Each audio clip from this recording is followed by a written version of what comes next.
매일 성경 묵상 나눔입니다. 오늘은 3월 15일 월요일입니다. 누가복음 18장 15절에서 30절이 오늘의 본문입니다. 오늘의 본문입니다. 사람들이 예수께서 만져주심을 바라고 자기 어린 아기를 데리고 오매 제자들이 보고 꾸짖거늘 예수께서 그 어린 아이들을 불러 가까이 하시고 이르시되 어린 아이들이 내게 오는 것을 용납하고 금하지 말라. 하나님의 나라가 이런 자의 것이니라.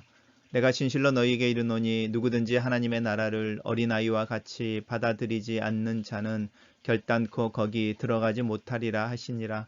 어떤 관리가 물어 이르되 선한 선생님이여 내가 무엇을 하여야 영생을 얻으리이까. 예수께서 이르시되 내가 어찌하여 나를 선하다 일컫느냐. 하나님 한 분 외에는 선한 사람이 없느니라.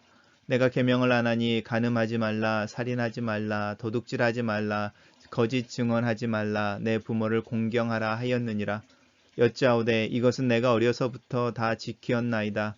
예수께서 이 말을 들으시고 이르시되 내게 아직도 한 가지 부족한 것이 있으니 내게 있는 것을 다 팔아 가난한 자들에게 나누어 주라.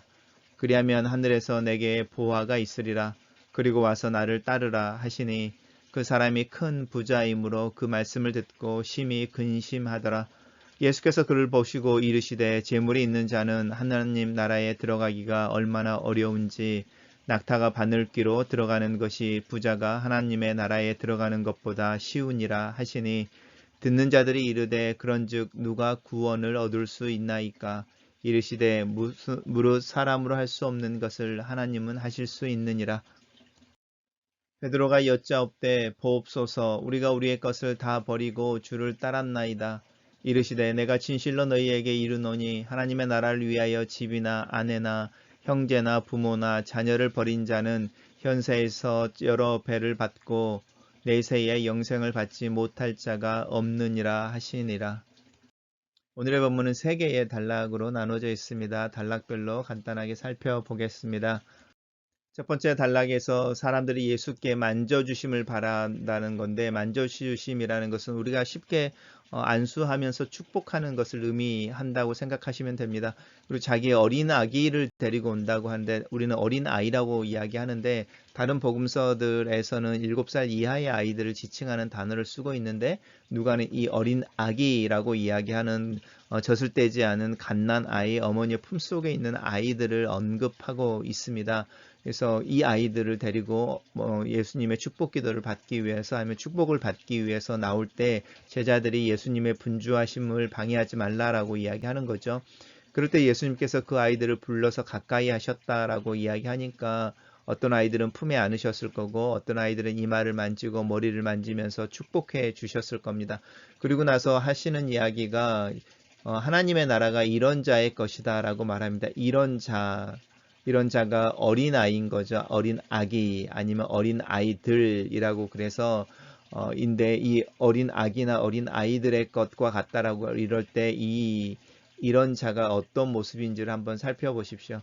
우리가 믿음을 하나님을 기대어 사는 거다라고 말을 할 때에 그 하나님을 기대어 산다라는 것은 어머니의 품에 안겨 있는 갓난 아기가 어머니를 통해서 자기의 모든 존재가 유지되어지고 또 성장이 되어지는 그런 모습을 한번 생각해 보시면 좋겠습니다. 철저하게 하나님을 신뢰하고 의지하는 자가 하나님 나라가 그런 사람들의 것이다 이렇게 말하는 거죠.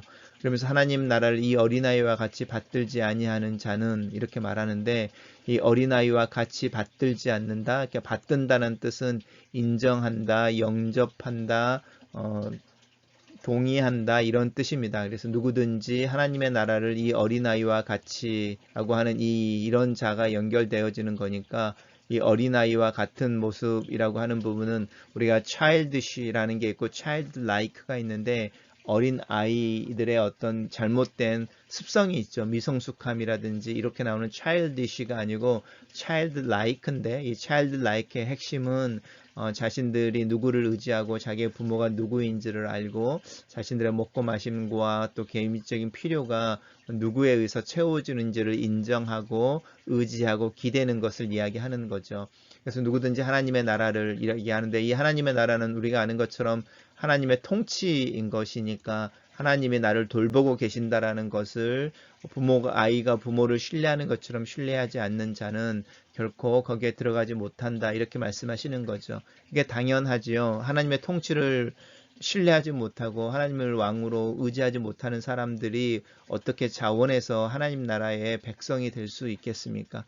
세상에 수많은 나라들이 있고 이 세상이라는 거대한 제국이 있을 때에 그것에 반대하고 하나님을 왕으로 삼는다는 이야기는 그 하나님을 신뢰하고 하나님에게 의지하는 것을 의미하고, 그런 사람들이 그 하나님이 다스리는 나라에 들어가고 국민이 되는 것은 어쩌면 당연한 것일 겁니다. 단락을 요약해 보겠습니다. 저는 이 단락을 예수께서 어린아이들을 환영하시며 하나님 나라를 어린아이와 같이 받들라라고 말씀하신다라고 요약했습니다. 두 번째 단락은 어떤 관리에 대한 이야기로 나옵니다. 마태나 마가복음에서는 이 관리를 청년이라고 말하고 부자라고 그 겸해서 설명하고 있습니다. 어떤 부자, 청년, 관리라고 말하는 경제적으로 또 정치적으로 사회적으로 명망을 얻은 그 젊은 어떤 청년에 대한 이야기를 하고 있는데, 예수님을 선한 선생님이여 라고 부릅니다. 이스라엘 사람들이 누군가를 부를 때 이 앞에 선한 말을 붙이는 것은 굉장히 예외적입니다. 예수님께서도 그렇게 반응하시죠.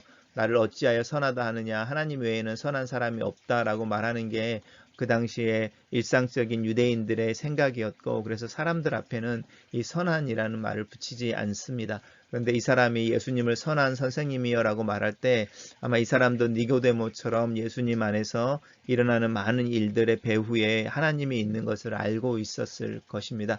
이 사람이 이제 나와서 예수님에게 이야기하는 것이 영생이라는 것인데, 단순히 영원히 사는 삶을 의미하는 것이 아니고 하나님 앞에 의미 있는 삶, 영원히 하나님 앞에 기억되고 살아있는 존재로 사는 삶에 대한 이야기를 하는 거죠. 영생을 얻을 수 있습니까? 어쩌면 내가 어떻게 하면 내 인생이 의미 있고 또 내가 믿고 있는 하나님의 어떤 의도와 계획을 성취해내고 이루는 삶을 살 수 있겠습니까? 라고 무엇이 하나님의 뜻입니까? 내 삶을 위한, 이렇게 묻는 거라고도 생각할 수 있습니다. 예수님께서 말씀하시기를 그에게 너가 계명을 안다라고 말하는데, 이 안다는 것은 사실은 to know라고 그래서 이렇게 안다라는 것보다는 오히려 keep, 이렇게 observe 이래서 이렇게 지킨다. 너가 계명이 무엇인지를 알고 지킨다라고 말하는 부분이죠. 네가 계명을 지키나니, 이렇게 표현하는 것도 올바른 해석일 수 있습니다. 네가 이미 계명을 알고 지키고 있으니, 그것이 뭐냐면 간음하지 말라, 살인하지 말라, 도적질하지 말라, 거짓 증언하지 말라, 그리고 내 부모를 공경하라라는 것인데, 십계명에서 계명들을 이야기하고 있죠. 십계명 중에 지금 5계명이죠. 5계명이 제일 뒤로 가 있는데 부모를 공경하라는 5계명에서부터 9계명까지를 이야기하고 있습니다. 그러면 10계명이 어디 있는지, 10번째 계명이 어디 있는지 약간 뉘앙스가 나오죠. 10번째 계명이 어디 있지? 왜 예수님이 10번째 계명을 뺐지? 생각해 보십시오. 그래서 이제 예수님께서 하나님과의 관계를 이야기하지 않고 사람들과의 관계 속에서 하나님의 말씀을 지키는 영역을 영생을 얻는 것으로 이야기하고 있다는 것 굉장히 기억해야 될 부분이고요. 두 번째는 즉 아직 10번째 계명을 말씀하고 계시지 않는다라는 것을 기억해 보십시오. 그리고 나서 이야기를 계속해 보겠습니다. 그렇게 말하니까 이 관원이 내가 그것을 어렸을 때부터 다 지켰습니다라는 거죠. 특별히 우리도 이거 지킬 수 있습니다. 간음하지 않는 거, 저희 간음하지 않죠. 살인하지 말라, 살인하지 않죠. 우리가 사람을 죽이고 이렇게 있을 수 없으니까. 도둑질하지 말라, 쳐들면서는 저 도둑질하지 않은 것 같습니다. 어릴 때는 뭘 훔치거나 뭐 이런 적도 있었지만, 뭐 아버지의 지갑에서 뭐 몇백 원을 가져가서 뭘 사 먹은 적도 있지만 철 들면서는 도둑질하지 않았습니다. 그리고 거짓 증언하지 않는다라고 하는 부분은 항상 애쓰고 이렇게 있는 부분들이고요. 부모를 공경하려고 하는 것도 우리가 애쓰고 있는 부분이어서, 사실 우리도 이 청년처럼 어려서부터 다 지켰다고 말은 하지 않지만, 네, 제가 그렇게 살려고 애를 쓰고 있습니다 라고는 말할 수 있을 것 같습니다. 예수님께서 이 말을 듣고 너에게 아직 한 가지 부족한 게 있다는 거죠. 그 한 가지가 10번째 계명하고 연관되어져 있습니다. 10번째 계명이 뭘 의미하는지 아시죠? 탐내지 말라라는 부분입니다. 그리고 사도 바울도 이 탐내지 말라라는 부분을 자신의 하나님의 모든 계명을 지킬 때에 하나 지키지 못하는 자기의 마음속에 있는 부분이죠.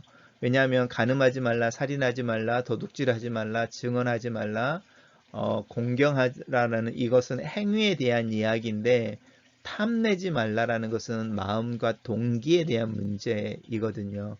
그래서 이제 사도 바울은 자기가 이 탐심의 문제를, 욕심의 문제를, 집착의 문제를 해결하지 못함으로 자기가 그동안에 지켰던 이 5가지의 계명이 아무런 의미가 없어져 버리더라. 왜냐하면 율법이라고 하는 것은 10가지를 다 지켜야 되는데 한 가지라도 안 지키면 9가지가 소용이 없어져 버리는 어떤 그런 모순을 가지고 있기 때문이다라고 말합니다.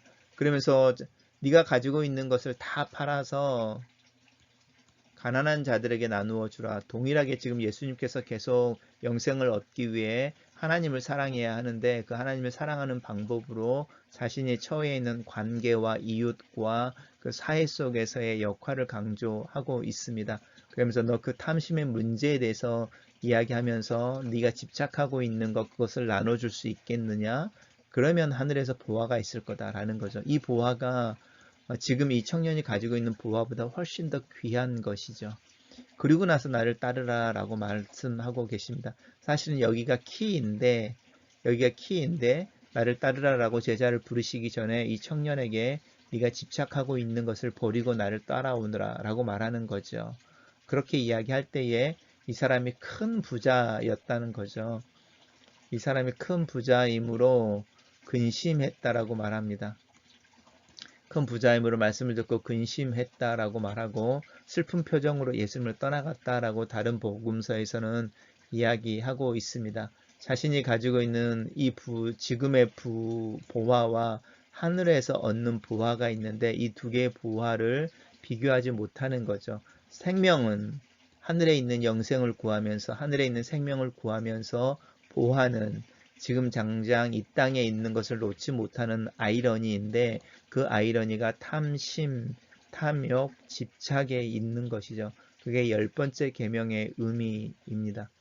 예수님께서 그를 보시고 이르시되 재물이 있는 자는 하나님 나라에 들어가는 것이 얼마나 어려운지 낙타가 바늘귀로 들어가는 것보다 어렵다라고 말씀하고 계시고 이제 그럴 때에 사람들이 들으면서 누가 구원을 얻을 수 있습니까? 라고 말을 할 때 무릇 사람은 할 수 없는 것을 하나님이 하신다라고 이야기하고 있습니다.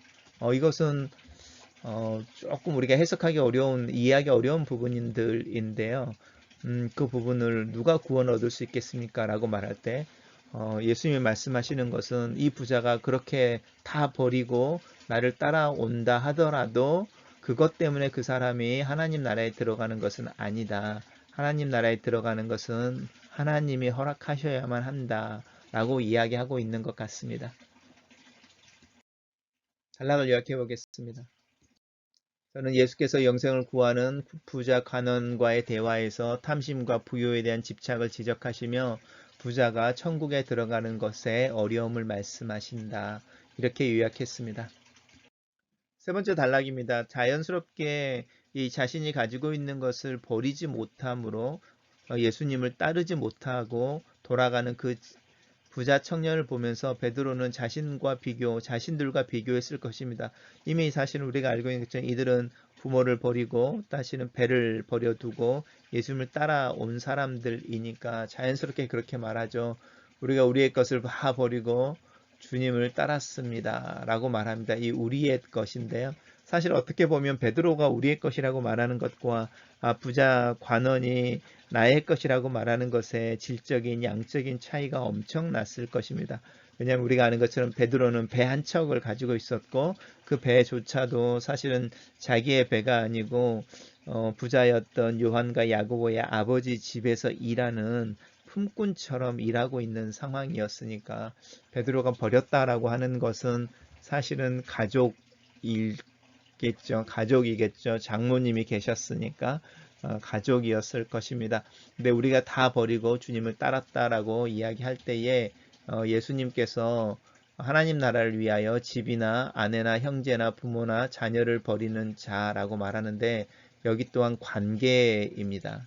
지금 예수님께서 계속 관계에 대한 이야기 속에서 하나님을 따르는 삶에 대한 실천의 문제를 이야기하고 계십니다. 그럴 때에 너희들이 현세에서 여러 배를 받고 내세에서 영생을 받지 못할 자가 없다.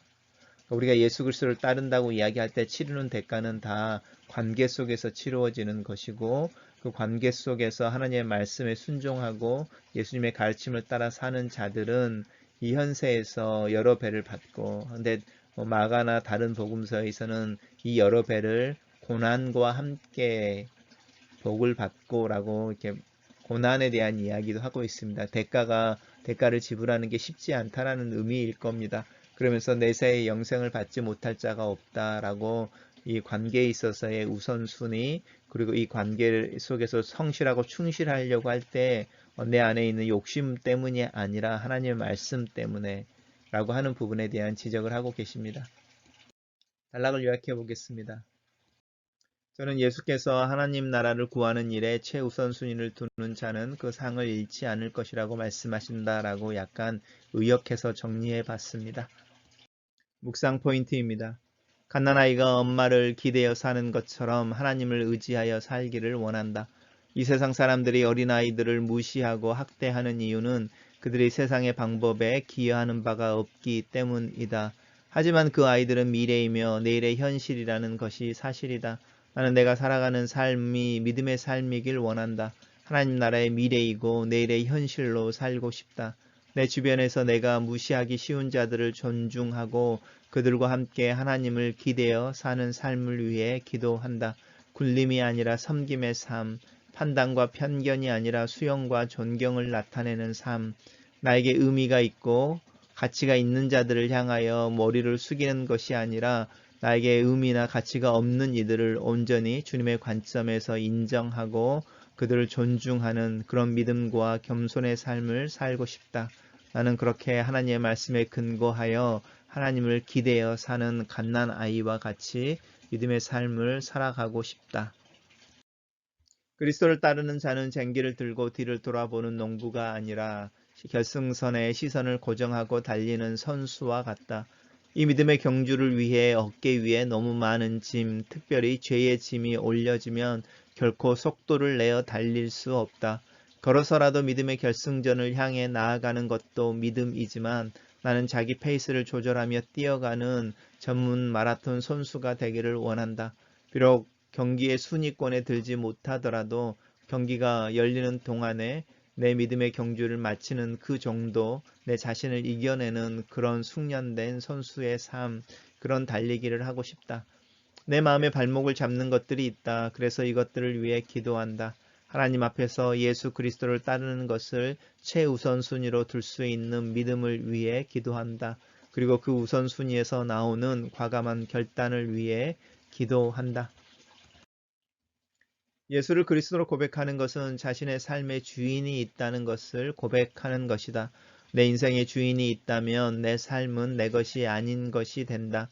내 삶은 나에게 위탁되어진 것이다. 나는 내 마음껏 내 삶을 살고 소비하는 것이 아니라 내가 주인이라 부르는 이의 지침과 말씀을 따라 살아야 한다. 이 일이 참 어렵다. 내가 내 것이 아니라는 고백을 어떻게 할 수 있으며 이 고백을 삶으로 살아낼 수 있을까? 예수 그리스도를 내 삶의 최고의 권위로 삼고 살아갈 때에 내 삶은 나의 성취나 성패에 의해 결정되지 않는다. 이 세상 사람들이나 이 세상의 판단이나 평가가 내 삶의 성패를 결정하지 않는다. 내 삶의 주인이신 예수 그리스도의 말씀과 평가만이 내 삶의 성패를 결정할 수 있다. 그래서 나는 하나님의 음성을 기다리고 그의 마음을 알기 위해 노력하며 그 마음을 확신하기를 원한다. 이러한 삶에 대한 보상은 행복이며 축복이다. 그리스도를 따르지 않고 그 앞에 머리를 숙이지 않고 얻는 부는 나를 그리스도의 자리에 올려놓는 오류를 범하게 하지만 올바른 방법으로 얻는 올바른 축복은 사람들을 섬기고 그것을 나눌 수 있는 여유로움을 준다. 글로 쓰는 기도입니다.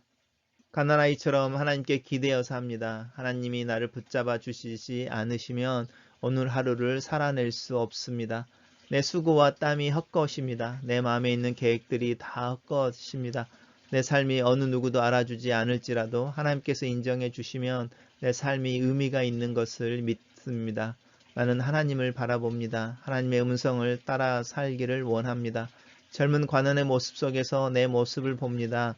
성령을 또 영생을 찾고 그리스도를 따르길 원하지만 뭔가에 묶여 있습니다. 내 마음이 욕심을 부리는 무엇이 있습니다. 기꺼이 제자의 삶을 살지 못하게 하는 것이 있습니다. 내 마음 깊은 곳에 있는 자기 중심적인 태도와 욕심과 집착의 문제를 해결하기를 원합니다. 나에게 맡겨주신 재물과 부, 시간과 능력을 주님이 위임해 주신 것으로 인정합니다. 이 인정의 믿음을 통해 내 하루가 또 내 삶의 하루하루가 진행되어지기를 원합니다. 내 법이 아니라 하나님의 법으로 살아가는 자가 되기를 원합니다. 그렇게 우선순위를 분명하게 하며 지혜롭게 내 삶의 여러 가지 선택들을 믿음으로 하며 주의 은혜를 구하며 살아가는 자가 되기를 원합니다. 오늘 하루가 그 믿음의 시작임을 압니다. 나를 붙잡아 주시고 오늘 하루 주님과 동행하며 하나님의 임재 가운데 믿음으로 살아가며 선택하며 행동하게 도와주시옵소서. 예수님 이름으로 기도합니다. 아멘.